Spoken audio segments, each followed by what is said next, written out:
Setelah menjalani proses verifikasi faktual oleh KPU Provinsi, DPD Partai Garuda Sumsel segera melakukan konsolidasi dengan anggota serta DPC Kabupaten Kota untuk melakukan penjaringan calon legislatif.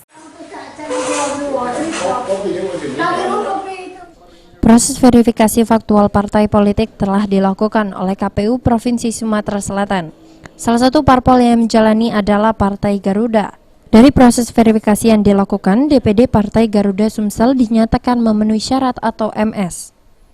Selanjutnya, DPD Partai Garuda Sumsel akan menjalani konsolidasi dengan seluruh anggotanya, serta DPC Kabupaten Kota.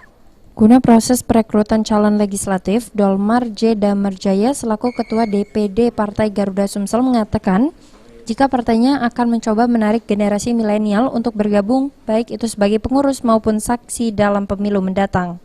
Dolmar juga mengungkapkan pada pemilu 2024 ini, partai yang akan dipimpinnya akan terbuka untuk melakukan sosialisasi dan berkampanye seperti parpol lainnya.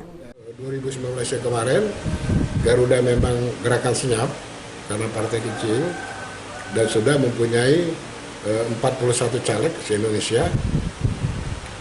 Sekarang kita terbuka, partai kita terbuka, kita juga akan seperti partai-partai lain ke depan, bersosialisasi, berkampanye, kan? Kemudian juga merekrut para saksi dan lain sebagainya, sebagaimana layaknya suatu partai politik.